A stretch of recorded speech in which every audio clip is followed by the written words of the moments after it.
So I'm part Cherokee, about 25%.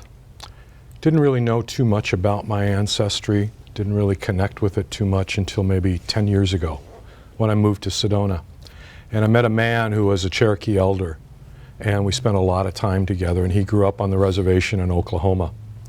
And he started singing a song one day, the Song of Grace, that most of us have heard before, Amazing Grace. And I said, wow, that's neat that were you a Christian? Did you sing it in church? He said, no, I'm a Cherokee. He says, we sing this song all the time. He said, Amazing Grace to the Cherokee is like an unofficial national anthem. I said, how could that be? He said, there was a time when the Cherokee were rounded up and brought to the reservations, and they walked great distances. And it was called the Trail of Tears because so many of them along the path died. There was little food, little water. They were kept moving constantly to get to the reservations. And when they would die, they of course wanted to do their ceremonies, their traditions, the honoring of the passing of the soul. But they weren't allowed to do it. They weren't allowed to practice their traditions, but the missionaries allowed them to sing Amazing Grace. And so they sang Amazing Grace over and over and over again, but more importantly, someone translated Amazing Grace for them. And they would sit in their councils at night and they would go through what this really meant. What was this word that these people used called grace? And they realized how beautiful it was that no matter what was happening to them on this trail of tears, that they lived with this grace, freely given, this joy of joys in this grace. And so I'd like to share this song with you. And the first verse will be in Cherokee. The second verse I sing in Apache because there was a time in my life where I sang this song with a group of Apache in Sedona. And they had Down syndrome. And it was one of the most beautiful things is they would sing with joy this song of grace and dance. And then Prikti will share with you the English words to it. But as I sing it, please go deep into the song, the energy, the essence of this song, but of this word grace. And let it fill you. Let it fill you so that you become one with it.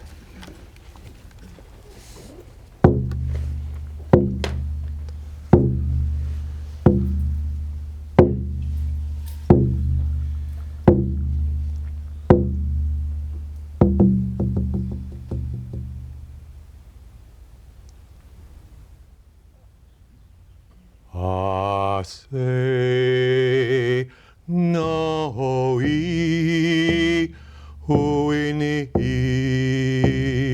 ti no la sonda deya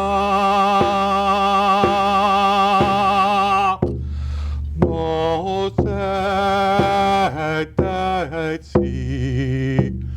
Lutsi, utsi, ite, itya, sotya.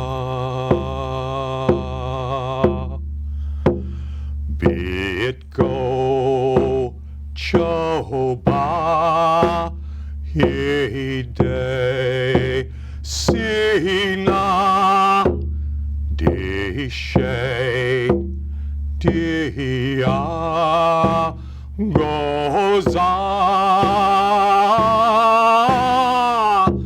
danjo nishchohine, nashe deiti, ego, nia,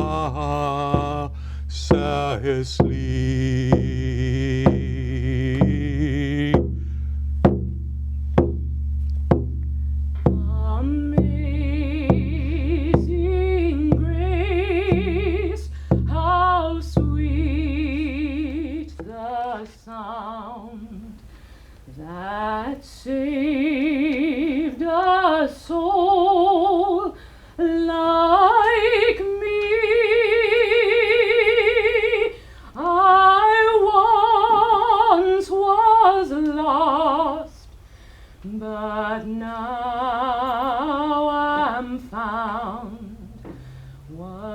blind, but now I see.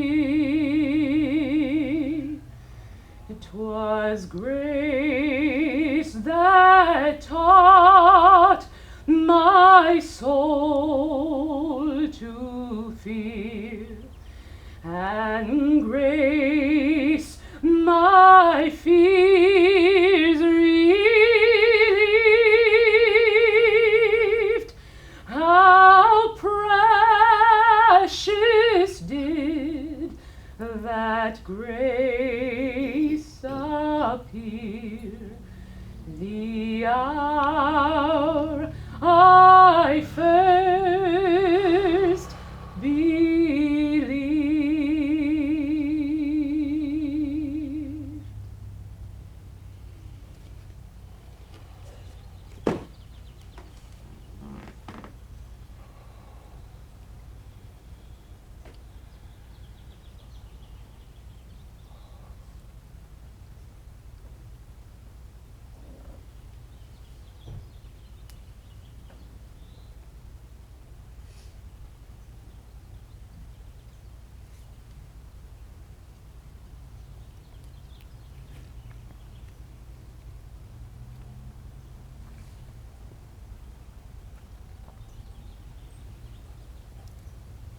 Breathing in the grace and let it permeate you on a cellular level.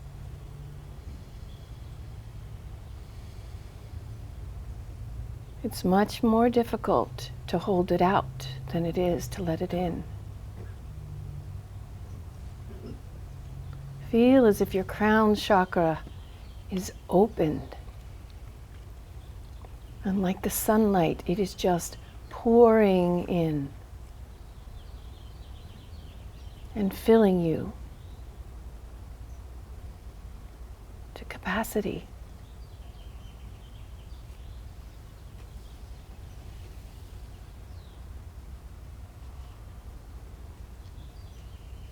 And if you feel filled to capacity, then expand your capacity. There is no limit to you, just like there is no limit to this grace that is flowing in and through you.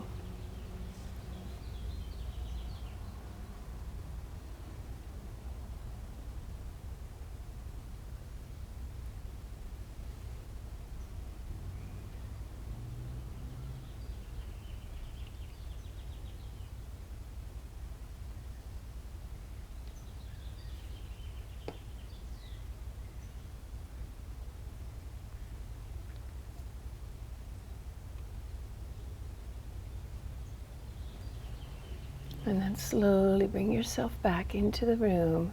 Staying in this place, you can feel how we've all just elevated our consciousness by being receptive.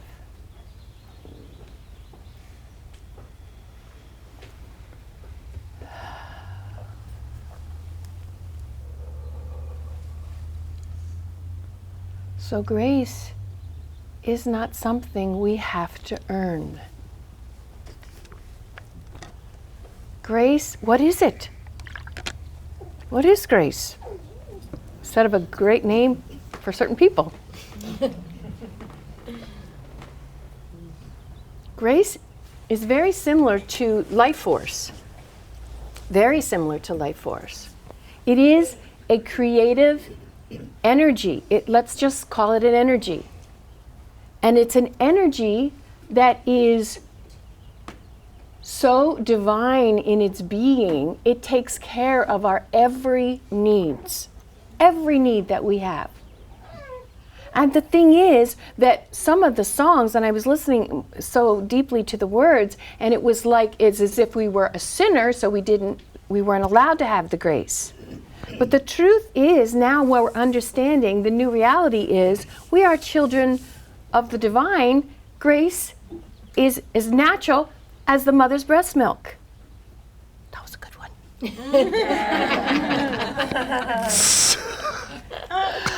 But it is. But it is. And so what we do is we spend so much energy thinking it's not going to come to us unless we're suffering, or that we have to go through suffering to let it come to us.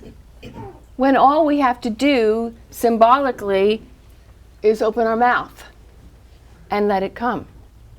And I know every person in this room has had an experience with grace, and you know that it takes care of you.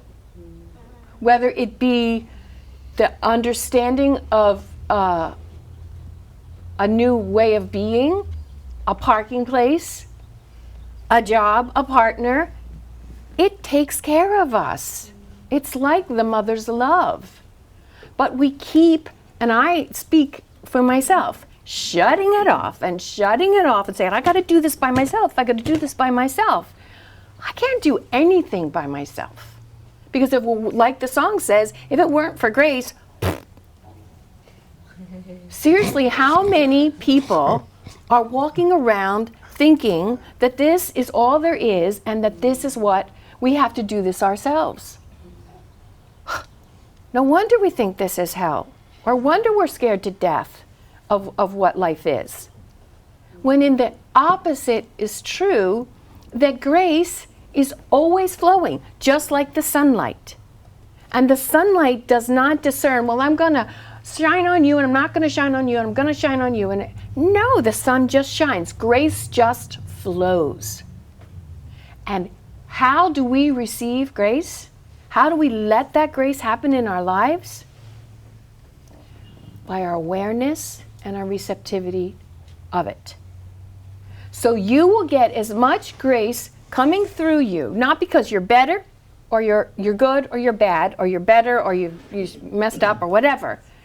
The amount of grace that will flow through you is exactly equivalent to the amount of grace you are aware of. I'll say it again. The amount of grace that will flow through you is the amount equal to the amount of grace that you are receptive and you are aware of. So in those moments when we are not aware and we're closed off and we're struggling and trying to do it ourselves, it's exhausting.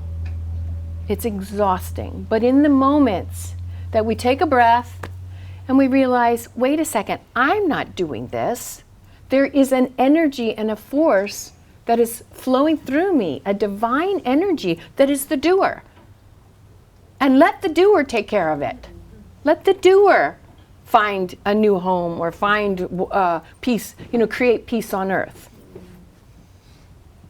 We are co-creating with grace, but if we allow it, grace takes the driver's seat. And then we are guided. We are just guided through life.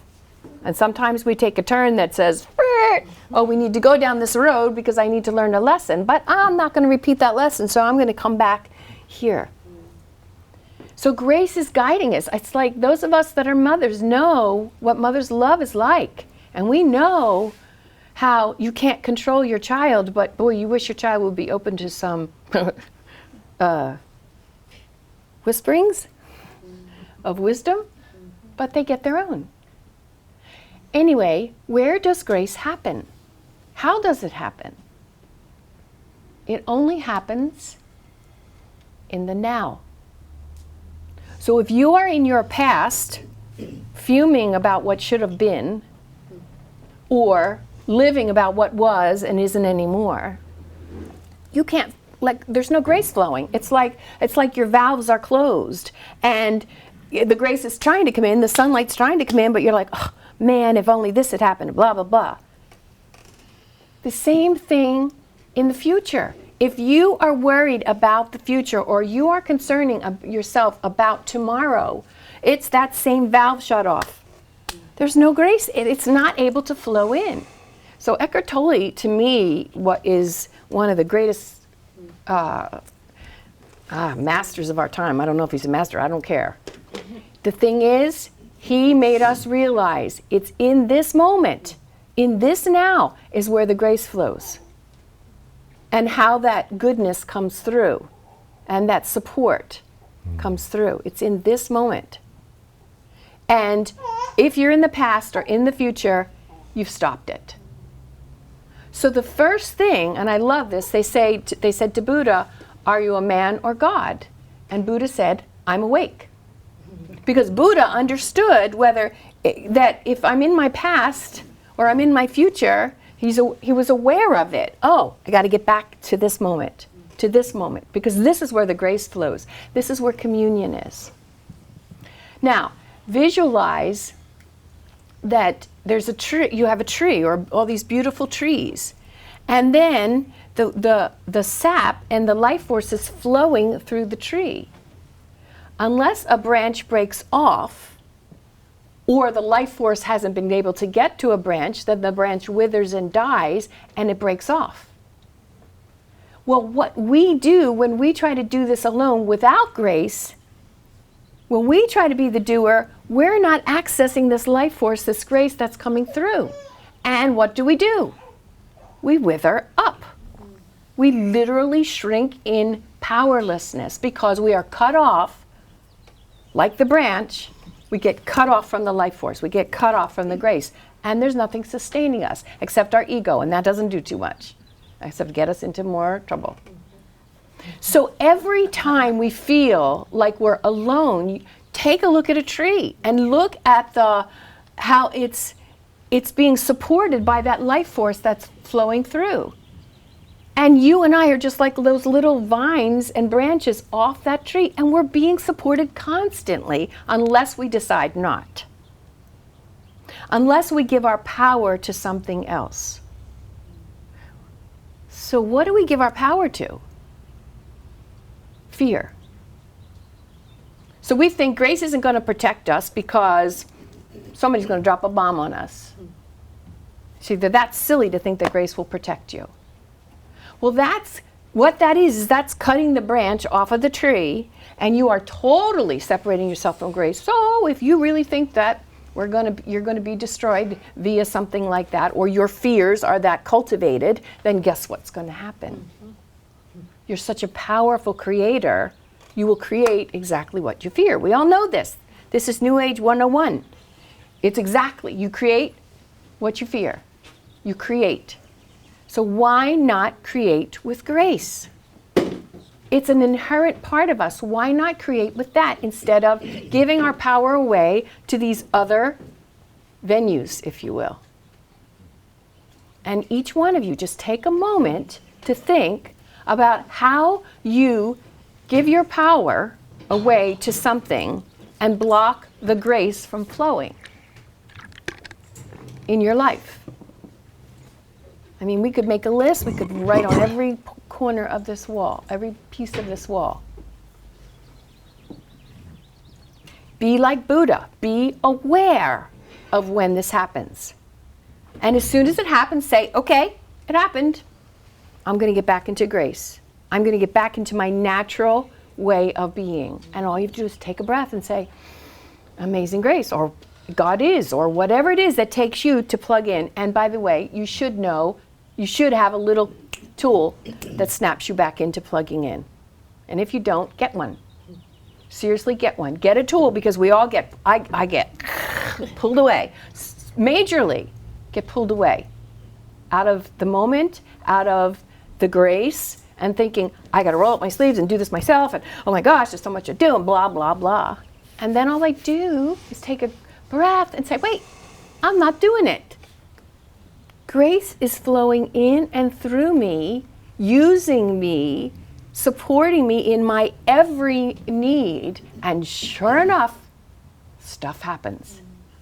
Beautiful, beautiful creations happen when I get myself out of the way. So this is our practice for our life. This is not, I mean, you could say, okay, it's done, I got it. You can get it intellectually, but now, this is where we are on the planet right now. We have to live it. And as I tell my yoga teachers, we have to walk the talk. We can't just talk about it and say, yeah, I'm in the moment, and I believe in the grace. Because the grace also pushes you out of your comfort zone to evolve. in the fast track. And sometimes you go, ouch!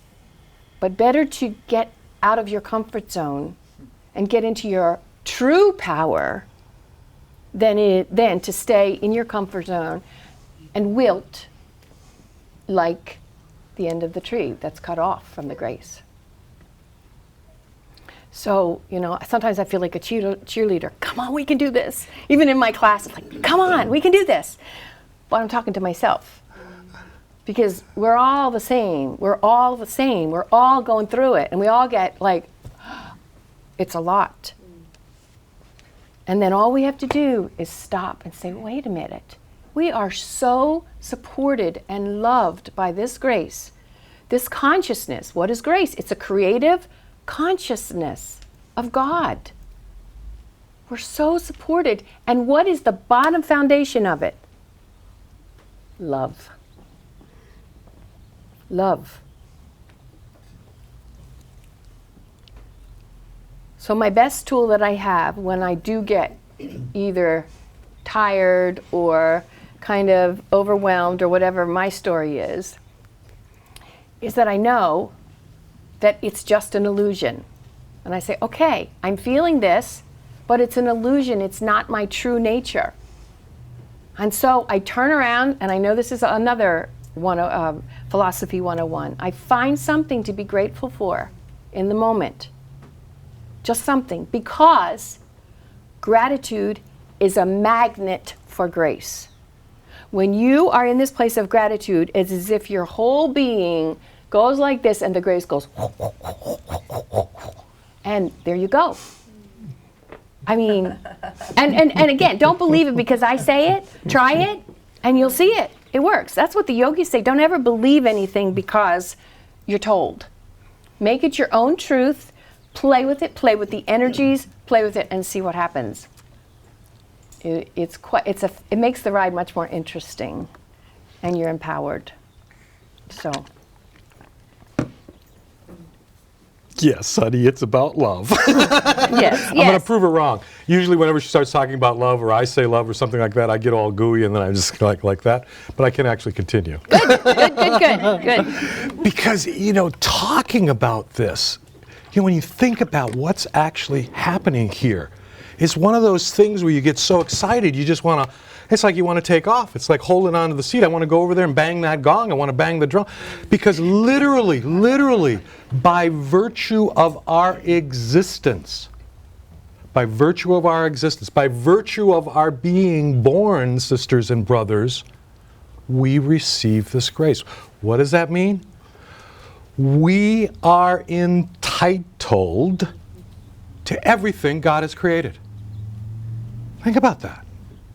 By virtue of our existence, we are entitled to everything that God has created. Whoa! That's huge. That's huge. That's what it means. We are sons and daughters of God. Whatever you attach to that word. But we are given that. Didn't have to do anything. Just came in. We exist. In the Bible, there's some stuff that's in the Old Testament talks about, uses the word dominion. Man's given dominion over the earth, over all the stuff. And, sadly, ourselves, myself, at one time said, oh, I own the earth. I'm in control of it. I'm in control of all the other things. It's really a beautiful word when you get into this word dominion, because it really is about that we are given the opportunity to experience everything that God has created. The opportunity. Key word, opportunity. The only thing it doesn't say is everything else is given that opportunity as well. I have dominion. My dog has dominion. That tree has dominion. That mouse has dominion. That stone has dominion. What does that mean? They are all entitled to experience everything that God has created also up to the level of their evolution. Their ability to experience. So part of this is really about my being able to open up to experience it in balance and harmony with everything else that's experiencing it as well. That's the grace flowing through us. So what happened? Why aren't I? Because consciously or unconsciously, I got sucked in over many incarnations and evolutions into this belief system that I don't have access to at all. Whoa, how'd that happen? It just happened. You know, I got into this belief system that I was tied up, my happiness, my sadness, my joy, my abundance, lack of, everything else was dependent upon everybody else in the world. Who I was dependent upon everything else. Flossie talked about giving up your power. Gave it up. Handed it over. Said, nope, not the son or daughter of God. You know, just poor me, victim. You know? Everybody else is responsible for what's happening to me. Yet, I have, by virtue of my existence, the right, the gift of access to everything. You know, when we came up with why would we talk about grace today, it was interesting because the word grace came up 3 times one day, the third time being when Grace called Flossie and said, well, what are we supposed to talk about? I said, Grace just called me. And I said, boy, during that day, the word grace came 2 other times. That was the third time we're supposed to talk about grace. And it's, you know, it's a beautiful thing, but then I realized what today is. Today, hundreds of millions of people have been experiencing an energy called Pentecost. Yeah, I didn't really understand what that was when I was practicing organized religion. It was just something somebody told me I was supposed to do. And you go to church and you experience it. I didn't really understand it. But hundreds of millions of people, and here's the key thing, is whether or not you buy into it, don't buy into it, it's somewhat unimportant. Whenever hundreds of millions of people are doing something, there is an energetic grid that gets created on this planet that you go, oh boy, can I hop on board another piece of grace? Because I can hop on board that energetic grid and I can ride it and flow with it. Because what is that energetic grid of Pentecost about? It's about the Spirit coming in. You know, the Bible stories about it are about, you know, Jesus had the disciples out and, you know, on that either 40th day, 50th day, you know, the numbers really don't make much difference. The Spirit came in. The Spirit of God flowed into each person. Now, what did they do to get that? They didn't do anything. They existed. They were there. They showed up. They were present. In that moment, that Spirit came flowing in. So today, these hundreds of millions of people are celebrating this. Count me in. You know, because on a day like grace, it's about being able for us to open ourselves up to this flow coming into us. And what is that flow? That reminder that as children of the universe, children of our Mother, Father, God, we have the gift of being able to experience and access it all if we choose it. Oh, God, I got to make a choice? You know, when I first started to understand this a little bit, I went, I don't know if I want to know this. Well, because all of a sudden I'm responsible. I don't know that I want to be responsible for this. I want her to be responsible. You know, she seems like a good person. You take responsibility for my grace. You take responsibility for everything that's going on in my life because I don't know that I want to be. And that was the rub. Because I realized in this incarnation, you know, I was like this when it came to that kind of responsibility. It was just so much easier to say, no, you're responsible for my sadness. You're responsible for my happiness. You're responsible for my abundance. You're responsible for my lack. And it was just so much easier that way, I thought. And then I realized, wait a minute.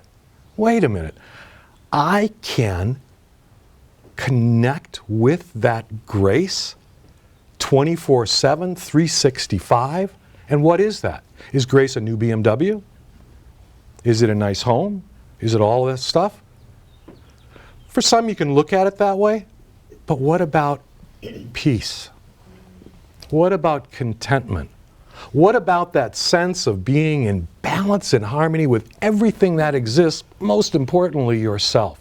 No matter what happens, no matter what comes out, no matter what people are saying about rockets or bombs or whatever else is going on, I can be in that place of absolute peace, absolute contentment. And it's my choice.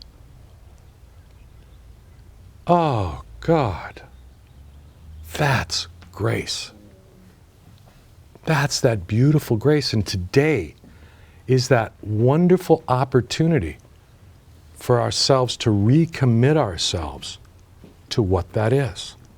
To be able to open ourselves up to this flowing of spirit. Again, hundreds of millions of people are doing this around the planet. I mean, that grid is just firing off and it's just being penetrated with this wonderful feeling of spirit flowing into us. And again, we have a choice. Do I want to open myself up to experiencing it? I like that. Am I sitting in Tom's seat? I feel excited about things. Yes. Usually I'm a pretty mellow guy.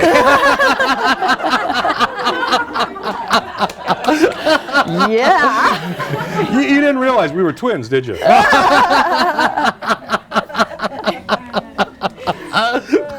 Why am I feeling that? I feel like it's got to be him. But what an opportunity. So, what I'd like to do is for us to affirm who we are. Meister Eckhart, lovely man who lived in the, I think, 12th century. He was a Christian mystic. He was a monk. He said, "What good is it for me to know I'm the Son of God? What good is it for me to be the Son of God if I don't know it? If I don't know it." Say it again. What good is it for me to be the child of God if I don't know it? What good is it for me to be a king if I don't know it? But what good is it for me to be a child of God if I don't know it? I'm it. I've been that way since the beginning. From the very beginning, the very essence, the very seed of whatever, life, whatever. I was that child. I am that child. I forgot. And now is that opportunity to remember it, but beyond remembering, to be it. Everything that is happening in this planet, on this planet, in this universe is about our remembering. Yeah, it's nice to remember, but now be it. Take ownership of it, because we can. We are entitled to it. That's the grace, that's the gift, that's the blessing. I'd like to read this. Yay! So just sit for a moment and take this in, because we're going to own it. And this is from our buddy Joel Goldsmith. Divine grace lives my life, and I live as a beholder of the glory of God on earth. It is the glory of God that appears as my soul, mind, and body. It is the glory of God that appears as fruitage, harmony, success, and abundance in my life. Of my own self, separate and apart from that divine grace, I am nothing. Nothing more than a withering branch that is cut off from the tree.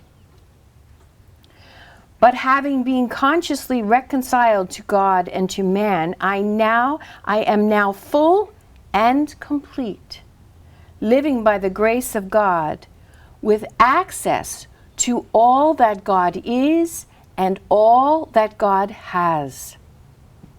All the good that is flowing in me, through me, and as me is the glory of God manifesting itself. As I abide in the Spirit of God and let the Spirit of God abide in me, I recognize always, although invisible, there is a transcendental being within me to which I have access forever.